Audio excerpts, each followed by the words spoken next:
Hello everybody, how's it going? Our lesson today it's about math functions. In this lesson we're not going to study math. In this lesson we're going to use some ready functions from math library. Why we use some ready functions from math library? While I told you before in this roadmap, in the beginning of this roadmap, I advised you that we should to create and build our own library and create our own functions, and we use our own libraries and create our own functions from the scratch to understand how the things work in the background. That's true, but before to go to this point or to this level, I want you to get used about the function. What is function? How to call function? How to use function? What is function exactly? I will give you a small concept about the function in this lesson. And to use the function that exists in a math library, we need to do include to the math library. As before, when we used cout object, cin object, we include iostream. Same with the math library. While math library and iostream library are not libraries, as I said before, they are header files exist in the library of C++ programming language. But they are known between the developers. Among the developers, we always use libraries word with these header files. We always say include iostream library, include math library, while actually all of them, as we say, header files exist in the library of C++ programming language. So to use the functions of math library, we need to include the math library. And all these libraries or all these header files are exist in all the programming languages. And these functions, math functions that we use them today in our lessons and in future lessons, are the only functions exist in a math library? Of course not. You have to know that these header files or libraries have a lot of functions inside them that you will never use them till the last day in your life as a developer. Why? Because we as a developer in our daily work every day in a companies, we use a lot of libraries and we use the functions that we need them from these libraries, because these libraries has a lot of functions, as I said, and we will never use them all. We will never know them all unless that I need some specific function. I go to search for it, I see in which libraries exist, how to use it, and that's it. And that's explain what, if you're good in programming, if you're good and strong in programming, not programming languages, if you're good and strong in programming itself, and you're applying for jobs and you find in the job requirements that they use PHP technology, Python technology, Java technology, and you put in your CV that you build your project or application using C++ technology or C# technologies, the decent companies, they not care or they not look about what kind of technologies that you use it to build your projects or your applications, because they know all of these things are tools. The libraries are tools and exist in all the programming language, as I said, and the programming languages are tools too. So the decent company, they will give you a chance to go to an interview. Even when you go to technical interview and they give you problem to test your skills, they give you problem and they not choose for you any technology to solve this problem. They give you the problem and they told you choose any technology that you're good on it. If you're good in C++, if you're good in C#, and you know how to solve this problem using these technologies, go ahead, they told you solve it. It doesn't matter to us. The matter to this distance company that you write the code clean and in good, or you give them good solution for this problem. And now let's go to see how we can use and call the first function from math library. All right, the first function, we have square root function. We write it like this, sqrt, all of them lowercase or small letter. And as we used before, cout object and insertion operator and end line, all of them, before we use them, we include iostream library. We did hashtag include iostream library, and after that we use cout object, insertion operator, and end line, because all of these things exist inside iostream library. And same with square root function. To use square root function, we have to include cmath library. On Visual Studio that we use it now to develop and write our programs, we have to include cmath library that belong to C++ programming language. But some IDEs, it's allowed to you to use the math functions like square root function without include the math library. And each function, it has brackets or parentheses. When you put something inside these brackets or between these brackets or parentheses of the function, we call it parameters. We pass to it parameters, we pass to it values, we pass to it variable value, okay? Like the integer main function, and after that 2 brackets. So these parentheses or these brackets, if you put inside something, we call it parameters, all right?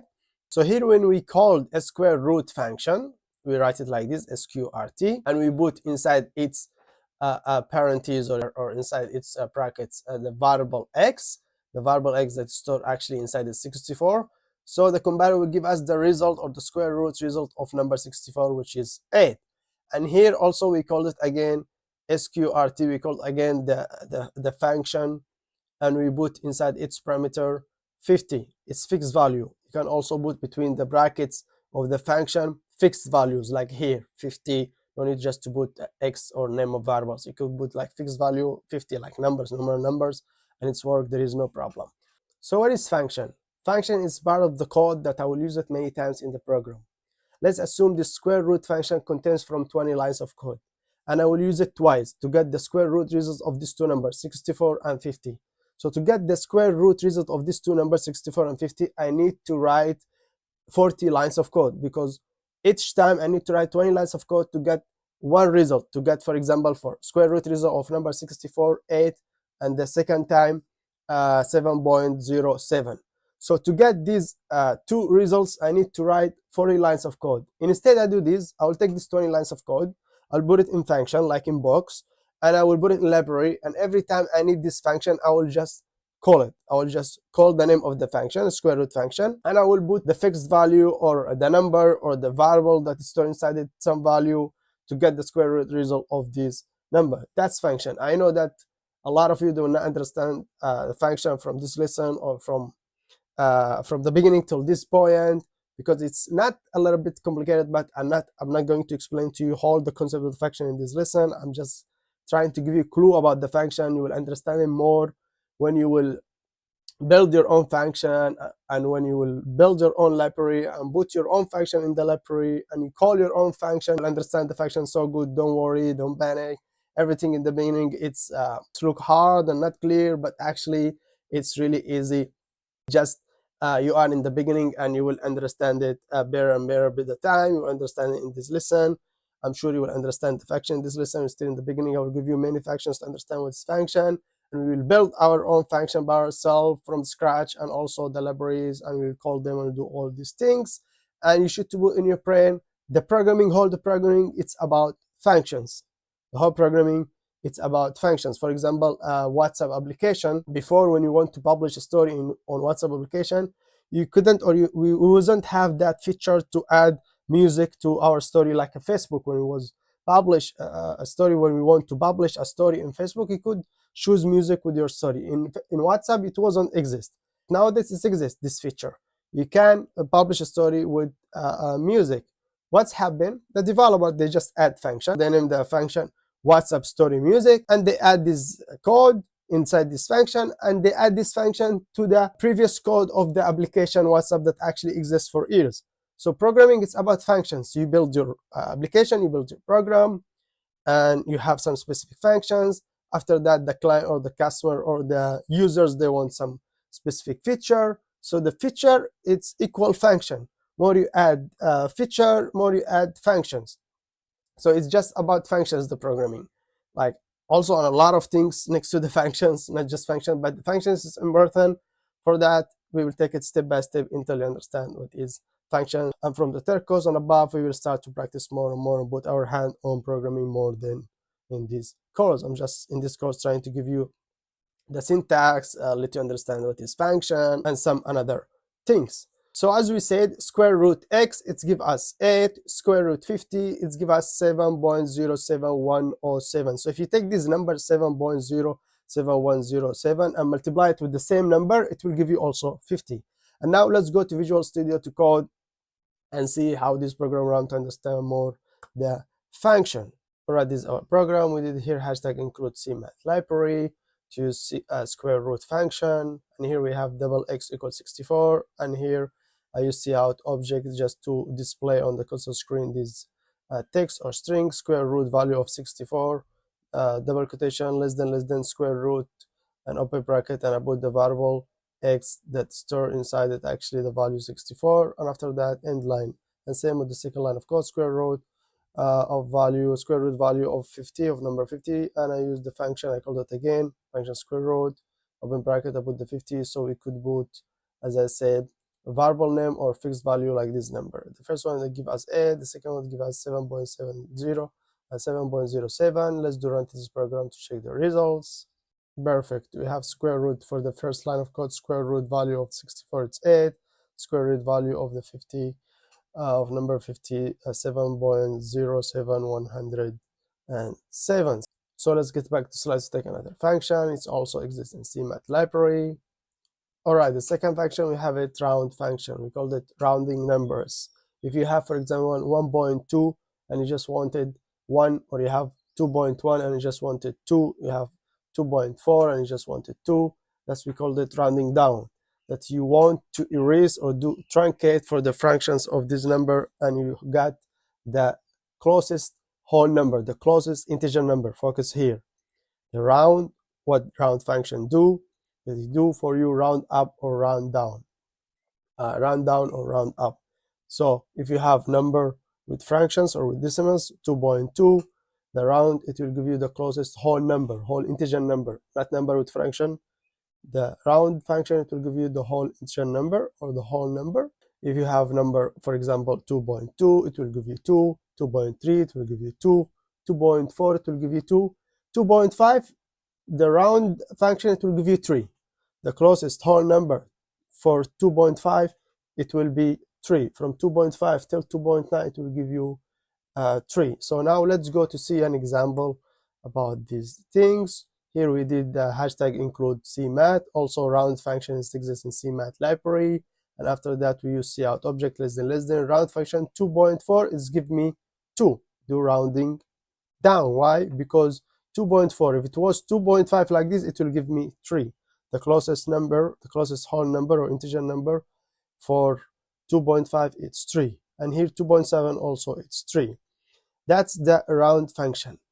And as we explained before in the previous slides, that to get the square root result of number 50, we use square root function. So can I get, or can I do rounding for the result of square root 50? For example, here the square root, and we put 50, and it's give us 7.07107. So we want to do rounding to this result to get whole number or just integer number. We will put function inside function. Can I put function inside function? Yeah, you can put function inside function. We call it nested function. We will take it in future, but we can put functions inside function like this. Round function, open bracket, inside the bracket of round function, we put the square function, and we open another bracket for the square function, and we put the number fixed value or the variable or whatever we want in the between the brackets of the square root function, which is here we put 50 fixed value, and it's give us 7. So the round function do truncate for the results of the square root result of the number 50 from 7.07 to 7. Can also I put another function, third function, instead this 50 fixed value? Yes, you can put function inside function, but the functions, they should to work together. Not any functions put them together and you want them to work. No, the functions, they should to be written correctly, that to work together to return for you in the end one value. We're going to write all these functions together, round function, square root function, all these functions we're going to write together, and another more function than this from the beginning, from scratch. I'm just prepare you how to use function, how to call function, what is function, to look at the function, the things between the brackets of the function, we call it parameters. So I'm just prepare you for the future when we come to build our functions and libraries from scratch by ourselves. So now let's go to Visual Studio to code and run this program to understand more better. All right, this is our program. We have here hashtag include cmath library. We use cout object less than double quotation round value of 2.4. 2.4 will give us 2. Round value of 2.5, it will give us 3, as we said, because 2.5, the closest whole number or integer number of 2.5 is 3. And 2.7 also, it will give us 3. And here we use the same previous function that you used it in previous slides. Square root of 50, square root value of 50, it's give us 7.07. And here we use function inside functions as explained to you in the slide. Round function, inside its square function, and after that fixed value in the parameter inside the brackets or the parameter of the square root function. So the compiler will do truncate of these results and will give me 7 because the closest whole number or integer number of this number with the function is 7. Let's do run to the program to check the results. Perfect. The first line of code 2.4 rounding 2.4 is give me 2 because 2.4 the compiler do or the function do round down, give you the closest whole number, the closest integer number, it's 2. And here round value of 2.5 it's 3, round value of 2.7 is 3, and the square value of 50 is 7.07. We already take it before, and we did round for the result of the square root of 50 of value 50. The compiler give us 7 because compiler do truncate for this value, and 7.0 it's less than 7.5, so the compiler do round down for whole this number and give us the whole correct number, or the closest whole number integer number is 7. And I want you to treat the function as a variable. Like for example, you can do process, you can do operation. Here you can use the function's name as you want. Let's said round 2.4 plus round 5.6. It should give us 8. Why it should give us 8? Because 2.4 the compiler or the function round function, it will do rounding down because it's less than 2.5. So the correct number or the closest whole number it's 2. And here 5.6 the closest whole number is 7. So 2 plus 7 it's 2 plus 6 it's 8. Let's do run to check the results. Perfect, it's give us 8 as I said, and not just plus. Also you can, for example, round 0.4 divided 2 also. Let's do run to check the result. It should give us 1 because 2.4 the closest whole number it's 2, and 2 divided 2 it will be 1. Great, the result is 1 divided 2. So as I said, divided 2 plus another round, you treat the function as a variable. So now let's get back to our slides to take the third function. The third function we have it today, it's power function. Let's go to have an example about power function. We have here integer x equal 2, integer y equal 4. Pow, all of them we write it lowercase or small letter, p or w, open bracket, x comma y and close the bracket is give us 16, which mean 2 power 2 is give us 16, or here 3 power 3 pow and 3 power 3 is give us 27. Let's go to Visual Studio to check the results. Right, this is our third program. We have here hashtag include cmath library, and after that integer x equal 2, y equal 4, and we use his cout object less than power value. We write this text power value colon x power y, which is 2 power 4, and we use pow function p o w, all of them lowercase or small letter. We open the bracket, x comma y, it's give us 16, x represent 2, y represent 4, and here we use the same power function pow, but we use fixed values like normal numbers, and it give us 3 power 3 is give us 27. Let's do run to this program to check the results. Perfect, the first line of code is give us 16, 2 power 4 is 16, and 3 power 3 is 27. Let's get back to slides to take the fourth function. All right, the fourth function we have ceil and floor function. Let's take an example about ceil and floor function. We have here hashtag include cmath library, and we have cout object ceil open bracket 2.9, it will give me 3. Even if it was 2.1, also it will give me 3, because ceiling function is from its name, ceiling. It's take the number to the up, to the closest bigger whole number of 2.9 or 2.1 or 2.2. The rounding function, it was, if it was 2.4, it will give you 2. If it was 2.5, it will give you 3. It do rounding, it's up, it's about. If it's bigger than 2.5, give you 3. If it's less than 2.5, give you 2. But the ceiling, even if it was 2.1, it will give you 3. So it takes you to the closest bigger whole number of 2.9, which is 3 here. And the floor function, it's opposite. If it was 2.9, it will give you 2. If it was 2.999, also to give you 2. 2.6, it will give you 2. So it takes you down to the closest smaller number, whole number or integer number of 2.9. And same with the negative numbers. With the ceiling negative 2.9, it will give you minus or negative 2, because negative 2 negative numbers is bigger than negative 3. And negative 2.9 also it will give you negative 3, because negative 3 is smaller than negative 2. So let's go to the Visual Studio and run this program to understand the code more better. Alright, this is our program. Here we have ceiling 2.9, and we have floor 2.9, and ceiling negative 2.9 and floor negative 2.9. Let us run to this program to explain it with the results. Perfect. The first line of code is give me 3. Why? Because we use ceil function. Ceil function, we tell the compiler to give me the closest number to up. 2.9 to up. 2.9, the closest number, whole closest number, integer number, correct number, it's 3. So for that, it's give me 3. And opposite with the floor function. Floor function 2.9 is give me 2. Well, it's close to the 3, 2.9. And I tell the compiler that give me the closest number to down. Closest number to down, it's 2. So the compiler do truncate according to the function. If you use ceiling 2.9, the compiler will do truncate to the 9 and will give you 3 because we use ceiling. And opposite with the floor 2.9, or the compiler will do truncate. We'll cut the number 9 and we'll give you 2, the close number, because we use floor ceiling. And same with the negative. Ceiling negative 2.9 is giving negative 2 because it's bigger than negative 3 with the floor negative 2.9.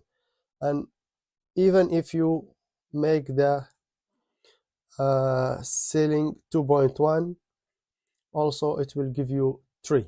Just to make sure, we'll run it for you now, because we use a ceiling function. So ceil 2.1, also it will give us 3 like 2.9, because the compiler will give me the closest number to the ceiling. Exactly. Ceil 2.1 also is give me 3.